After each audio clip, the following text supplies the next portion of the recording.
Hello, and welcome to the Digital Workspace Works podcast. I'm Ryan Purvis, your host, supported by our producer Heather Bicknell. In this series, you'll hear stories and opinions from experts in the field, stories from the front lines, the problems they face and how they solved them, the areas they focused on from technology, people and processes, to the approaches they took that will help you to get to the grips with the digital workspace inner workings.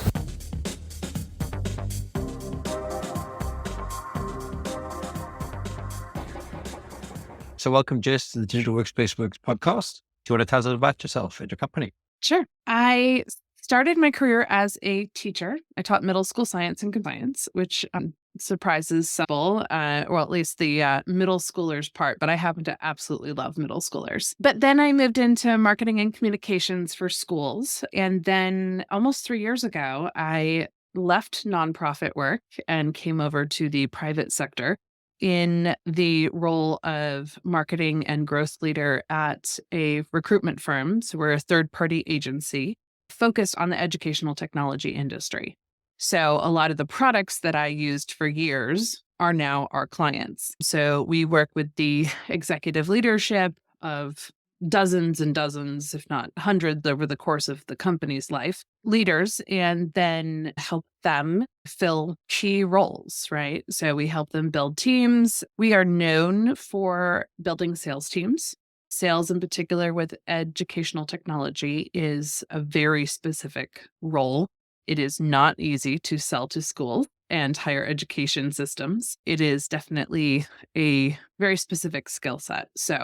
But we work with all size companies from seed stage to IPO. We have very deep industry knowledge. We really understand the educational technology space, which can be really helpful for our clients. So it allows us to build, high profit, high impact teams. We focus on the areas of sales, marketing, product operations, executive leadership, customer success, basically everything but technical. And we have a really tight operations team. So operationally, we're in really good shape. We have a team of around 10.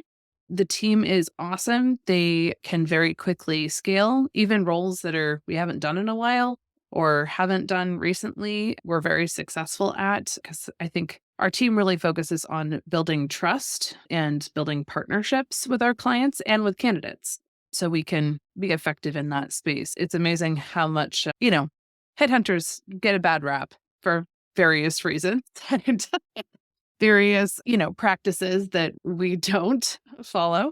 And so we really, I think, bring a lot of heart and authenticity to our work. So, just to understand this, so you guys provide a service where you can provide people to a school, but then also you look at software products that can help a school deliver on their curriculum. Is that the right understanding? No. We work for the educational technology companies themselves. So the companies that are selling into schools. So most of our clients are software companies. Okay. That's not, I got a little bit confused because I wasn't sure who you were actually helping. Yes. And I thought quite interesting thing if you're trying to do all of that. It helps to understand how schools work and what the teachers' needs are and what are the main issues in the educational realm. That really, I spend a lot of my time. I'm our VP of growth. So I focus on business development and marketing.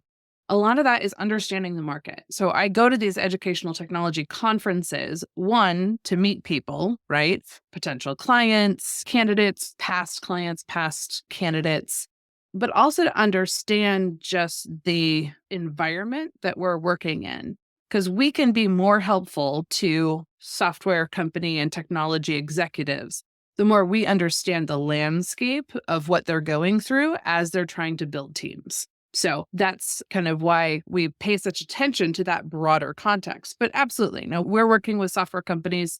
We do also work with some service companies. We occasionally work with some higher education institutions that are moving into workforce development. And so are looking to fill positions that are in that sort of partnership realm, which is a form of sales. So, okay. And then, the standard question, what does a digital workspace mean to you? So most of our clients are remote first companies. Most educational technology companies are remote first. And so the digital workspace is very relevant to them and to us. We're a completely remote company as well. So the challenges that our clients face in hiring really comes out when you start exploring, okay, well, what does this digital workspace look like, right? What are candidates looking for in that space? Candidates come to us and usually wanting a few different things, right? And it's usually pretty much the same. They want growth opportunity. They want a good culture. They want a product that has market fit, that is actually going to go somewhere, right? A company that's going to grow because it actually has a product that's meeting the market and that is sellable. And that looks like a few different things in education. So that's what they're looking for. But the culture piece is particularly challenging when you're talking about remote first companies, right? So, I think really trying to unpack that and understand from our client's perspective, how are they supporting culture in a remote environment is really important to find those matches, right? I'm curious, are you guys globally focused or US focused? I mean, with these sorts of things you do? Good question. So we are focused on the US educational market. Now, that means some of our clients are international companies, but they're selling into the United States. Okay. So we don't work like EdTech is huge globally, right? Yeah. India has its own market, right? And Southeast Asia has a really strong market. And then there's a lot of more focus on, the expanded Middle East and South America as well.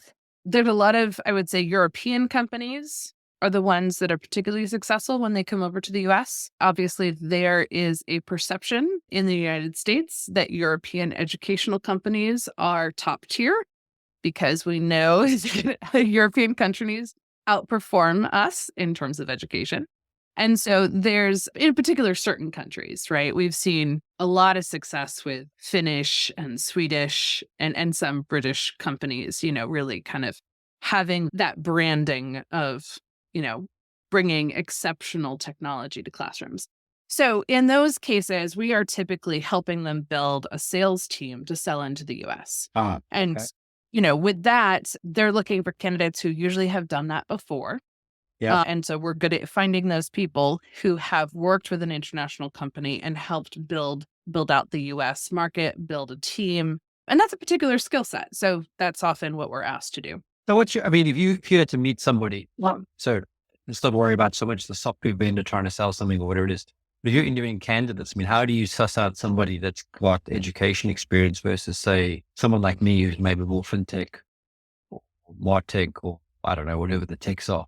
What's your approach like? Well, it depends on the role. For sales, we are only looking in industry. So for the most part, clients don't pay us to find salespeople from outside the industry. Yeah. And there are very few success stories in EdTech of people coming from outside the industry and being successful in EdTech in sales specifically. Sales leadership, maybe, but in terms of the, account executives and, customer success and stuff, they really have to understand the environment that they're working in and the sales cycle. Yeah. So typically in those circumstances, we are only researching and finding candidates that have worked in EdTech and who have sold. And we get really nitty gritty with those types of roles. We are typically looking for people who have sold the same type of thing to the same person, like in the organizational structure of these educational organizations. So for example, if the client sells an academic piece of software that is supplemental curriculum, right? So it's not core curriculum, it's a supplemental that the teacher can use to augment the main curriculum.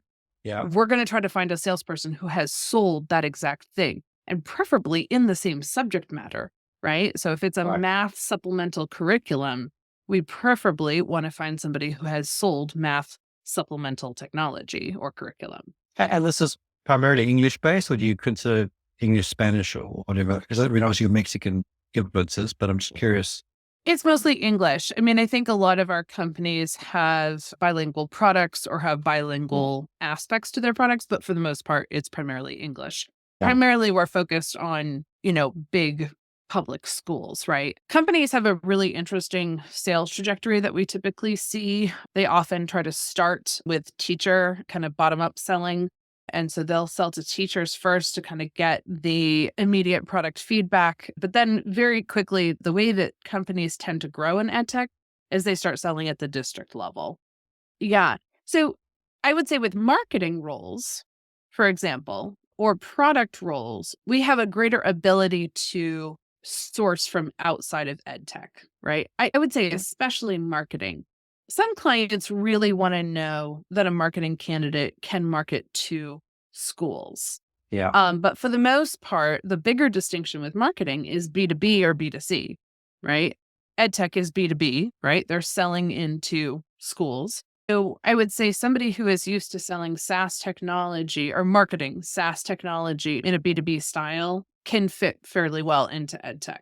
So those are the types of skills that then we're looking for. And so typically with marketing roles, we're getting really nitty gritty on, do they have go-to-market experience? Is this more of a content role, right? What are the strategies that the client feels are important? Or what are the, if the client feels like, well, I need a strategist, I need somebody who's going to come up with the marketing plan, then we qualify based on that. I mean, obviously COVID would have changed things quite a bit from an educational point of view in the sense of, well, I would hope at least, because this is the archaic way of teaching people, needs to change. Are you seeing that with the vendors that you work with, that there's almost a progression to more online or more hybrid mechanisms? And then that means your skill set for selling has to be one that can create a narrative to someone progressing from in-classroom to hybrid to whatever it is. And you tell me. Yeah. No, absolutely. There's a lot of major shifts that happened in the market with COVID and post-COVID. And last year was a year of extreme caution, I would say, in the economy in general, but especially in EdTech. Schools were trying to figure out what products were going to be useful and were going to be, kind of part of their core tech stack. And then, companies were trying to figure out, well, what's our approach to the market, right? And what is the value? And do we need different products? We saw a lot of clients developing new products. Well, especially with then AI jumping into the middle of it, right? It's like most of our clients were already working on AI, right? That's not brand new to them, right? I mean, there's always been this kind of, for years now, this kind of pulling that into their technology for sure. But it definitely altered, I think, some product roadmaps pretty quickly. So as much as we've seen AI come in, do you think it's actually changing things at all? Yes and no. I do think it will take some time. So there's a couple different applications that I have seen with AI, and it depends on which type of AI you're really talking about, right? Is it the chatbot type, or is it, in the background? I think definitely a lot of our ed tech companies are using AI in the background as far as in the ways that they program, right? In the ways that they build their software. But in terms of more the customer facing side of things, we're seeing AI used to differentiate in the classroom. Yeah. So your classroom has many different types of learners, all different points, right? And so it's always been an important skill of a effective teacher to be able to reach multiple types of students in where they're at, right? And so AI provides a huge potential for differentiated learning and adapting as the child learns, right? And being like, oh, they're struggling with this concept. Okay, let me give more. So that's been done for a while in a lot of ed tech, but AI absolutely, brings that to another level of like, okay, this is where this kid is at. This is how I can shift. I would say, yeah. So the differentiation, I think AI is also being used in that chatbot component for helping kids and college students like talk through things, right? So I've seen applications as far as like, your teacher's assistant kind of stuff, like asking basic questions about the class, right? Even if it's stuff that's on the syllabus. So I've seen AI kind of chatbots take on that. And then also there's a big push right now in using AI to support student mental health, because at least there's a level of check-in and kind of talking to students about, how are they feeling? And I mean, ultimately, part of that is identifying either threats to themselves or others, right? And so there's an element of AI that can be helpful there too. So, I mean, those are just some of the examples of ways I've seen AI starting to really infiltrate the industry. And I think it's, has a lot of potential with those different areas. Yeah, a couple of things I wanted to ask you about in that regard was I was thinking about neurodiversity, which has become a more, identified thing, from autism or ADHD or whatever it is. And this is why I've got, big issues with the education system as a whole, because it's not designed for everybody. And I was Yeah. wondering if the products were becoming clever enough to compensate for how you learn something as an individual. So, learning a mechanism of one, whereas the content, whatever it is, might be the same thing, but the technology has been used to deliver it in a more personalized way. So you could go and study, I study mathematics. So, where we Yeah. study mathematics was terrible in the sense that you would study, when I first did it, was 6 months to do a semester. Mhm. And our pass rate was really low. And then they did like a 2-week hardcore 8 hours a day of maths, and the pass rate was really high. Hmm. He sort of said, well, why don't we just study subjects like this all the time? Like you do maths for 2 weeks, you do physics for 2 weeks, you do whatever it is. Then you're in the zone on it. Yes, there are people obviously that passed before, doing everything at the same time. But, for core fundamental subjects that really need you to understand everything, that's a great way to do it. And if you could go and you have different, obviously, teaching methods, Montessori is one of those, I think, where you kind of, you let the child explore the direction they want to go. But as you get older, you sort of want the same thing. What's the point of learning a whole bunch of history if you're never going to go into history as a profession? And that's a very bad example, but I hope you get what I'm trying to say. It's a boutique-driven education in a sense. Yeah. I mean, there's lots of different approaches, and technology is certainly being used to support all those different, approaches to learning. I would say one of the greatest trends that I'm starting to see with educational technology that I'm a huge supporter of is this call to research, right? And efficacy.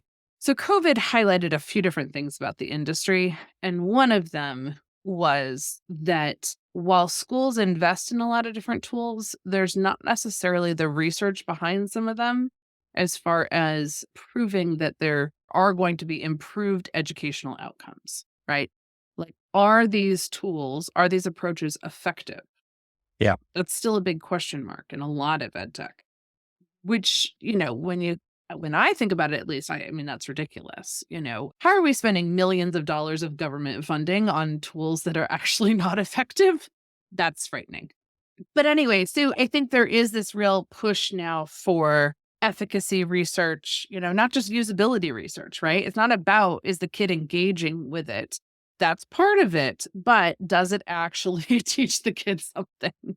So that's a huge push. And I think COVID highlighted, the thing that I keep coming back to when I talk to experts in the industry is this idea that, like, COVID didn't cause anything in education. All it did was accentuate the cracks that were already there. Yep. And made them extremely visible to parents. Yep. Because their kids were home. All of a sudden you had parents realizing that their child couldn't read. It's just, but also just in terms of mental health. And then, of course, it accelerated, at a massive scale, the types of technologies that were being developed. The idea that we can do more remotely. I mean, some of the companies that I'm most excited about right now are the ones that are creating remote platforms to provide services to students that maybe are more remote, right? Or who just don't have that particular professional service. So, for example, just like testing, dyslexia testing, right? Like, Yep. you'd think that there would be a remote platform for that. Well, there is now, but there wasn't, and like that kind of stuff is just also seems basic and but also just so important. And so, I think COVID accelerated some of that development.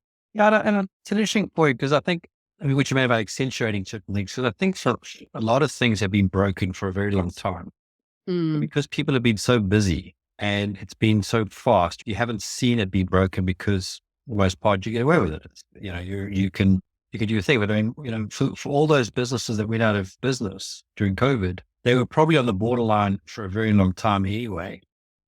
And my mom lost her business through the process and she's very, angry about it. And I said to her a few times, but does that start? You just needed to change your business. That was the difference. And some things you still have to accept that they weren't going to work because they might have been like you're a ditch builder. Your business wasn't going to work in COVID because you had to physically dig the ditch unless you're dealing with a robot. or something like that. But, for the most part, people that did pivot did fairly well out of it. They all changed and other things. And, I think that was the good part of COVID, if we can find good things. But yeah, I like what you said about that in terms of accentuating things. I also think that, judging from what I've seen, like my kids at school now, and I've chatted to students and stuff, there's a lot of them that have gone and said, well, I don't actually need to go to university because I can learn a lot of this stuff different ways. A lot of that sort of MOOC sort of education. And I got a friend whose son's at a university now, and he's home more than he's at school, more Right. at university. And then you question the fees that they charge for university. Right. That is, higher education is under scrutiny for a lot of different things, but that's definitely one of them. And COVID absolutely highlighted that, is at the same time, I think students have also, student taste and student desires have really pushed these universities to have these, state-of-the-art resort-like campuses, I mean, universities, when I went to college, I don't know about you, but they were not as fancy as they are now. So, No. that's where a lot of those fees come from, which is interesting. But yeah, it definitely calls into question a lot of things. Yeah, look, I mean, my university was fairly sophisticated. I think about it. I mean, even in today's age, in fact, it was probably more sophisticated than some of the British universities that I've been to. And I'm talking, 10 years later. But the problem was that, like, I did a Bachelor of Science. So that department was really sophisticated. Mhm. But if you did a Bachelor of Arts or a Bachelor of Law or something like that, that was still a little bit not, I mean, I remember all my mates learning case law and memorizing cases. Mhm. And, nowadays you probably just ask ChatGPT, to tell you what. Now, you got to obviously verify that the results are legitimate, but Yeah. a lot of that brute force learning just doesn't make sense anymore Yeah. for some roles. So give me a sense now. I mean, you guys have been you're facilitating for all these software vendors trying to get into schools and stuff. I mean, what is the market like? I mean, what are people, was 2023 a good year? Is 2024 looking about the same or better? Hiring is definitely picking back up. 23 was, I mean, for everyone in the talent industry, like we are, it was a very lean year. All companies in all industries were very conservative with hiring. And then there were lots of layoffs as well. The layoffs, people are always hiring, but when you see kind of a big decrease, and, third-party agencies are, and us included, are more focused typically on director and above, right? Like executive level roles. And I think a lot of executives were really just kind of locked down, right? I mean, they were just kind of like, we're gonna stay where we are. There wasn't a lot of shifting in the hiring market. But 2024 is absolutely warming back up. We have, far more roles open that we are searching for top candidates, lots of new clients that we are, working with them, right? I mean, our process is very in depth. We really make sure that we understand our clients. We know what their business needs are, as well as, their employee needs. And then we have a dedicated research team who's going to go out and source, right? Who's going to find hundreds of candidates that are potential. And then our recruiters go chase them, right? And so then the recruiters, and typically the recruiters already have relationships built across the industry. And so it's very fast for us to scale up that whole operation and start getting candidates, qualified candidates, to the clients. And so we've just seen the swarming of the industry. And so, our team has been very busy with that process. And I think most of that in educational technology is coming because I think schools know what they need to focus on now. I think 2023 was a year where I think schools were trying to figure out what they needed to spend money on and what, funding is going to look like in the future. And I think clients and, the technology companies themselves were really trying to understand, okay, what are schools going to buy? And what are going to be the priorities? And is our tool effective for the current needs in the market? So it was a lot of, figuring that out. But definitely EdTech companies are scaling up. There's a significant amount of hiring, especially in sales, to kind of go into 2024, I think, with a really keen eye to what is effective classroom technology. or school administration technology. And also then workforce development, which, to your point about universities, right? And kind of that, do you have to go to university? In the United States, there's a huge portion of kids that don't go to university already. Never mind the disillusionment, that's coming with students feeling like, why am I doing this? Or should I do this? And so there's much more focus on workforce development. There's companies dealing with that from a technology standpoint. So they're really growing. And then also universities finding ways to maybe have, non-credit programs or non-traditional programs or, whatever to help build that workforce development skills. There's a lot of talk, at least, about skills-based hiring and what might that look like? How do you assess those things? So yeah, there's a lot of conversations there too. So it's definitely warming as a whole. And I think also in very particular areas, mostly focusing on what are the gaps. Yeah, your point around the sort of student go, why am I doing this? The amount of people that I've met the last 10 years, specifically in the UK, because here in the UK, you can get educational loans fairly easily. And I say that, sort of tongue in cheek, who were studying, they were getting like £30,000 or whatever it was, £50,000 loans, which only kick in to get repaid when you earn a certain amount of money. But they were going to university and they were studying really odd, stupid things, in my opinion, that they could never actually make money out of, or never make money that would pay back the £30,000. But, at some point, you got to start paying that loan back when you start earning money. And it just kind of sits there. And it does create this thing where the universities can pretty much charge, I don't know what they like, but they know they've got a captive audience because everyone gets told you need to go on their thing. But you do have a lot of people that didn't go to university. And I'm talking about some senior, CIOs, CTOs that never went to university, but they're self-taught. So they do the course they need when they need to do it.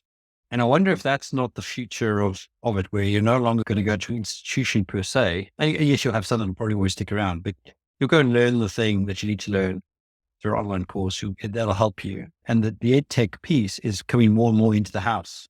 Is it delivered through an AR, VR based mechanism? And the software that you guys are helping the software providers provide is bridging that gap closer and closer. Not necessarily to the home, because I still think you need to, even if my kids were homeschooled, they would still be kids every day. I think you need the social elements. But I wonder if that's also a thing that's important to the delivery of the technologies. You need to have ways for people to talk and collaborate and share their stories. And because that's how you learn your stories most of the time. I don't have anything else really to ask. If you want to share anything else, anything that you want people to know about, or come to your website, to your LinkedIn profile, where it would be preferable? Yeah, absolutely. So our website is Hire EDU. And so it's a pun, HIRE, edu.com. And yeah, so absolutely would love people to check out higher education, and they can find me on LinkedIn. They can also go to hireedu/Jess following this podcast publication to book some time with me to learn more about what we're doing. Fantastic. No, this has been great, Jane. It's been very interesting to hear it from a different point of view. And I wish you guys well with this year. I hope everyone has a good 2024. And thanks for making the time for me. Absolutely. Thank you, Ryan. Okay. Thanks, Jess. Thank you for listening to today's episode. Heather Bicknell is our producer and editor. Thank you, Heather, for your hard work on this episode. Please subscribe to the series and rate us on iTunes or the Google Play Store. Follow us on Twitter at the DWW Podcast. The show notes and transcripts will be available on the website, www.digitalworkspace.works. Please also visit our website, www.digitalworkspace.works, and subscribe to our newsletter. And lastly, if you found this episode useful, please share with your friends or colleagues.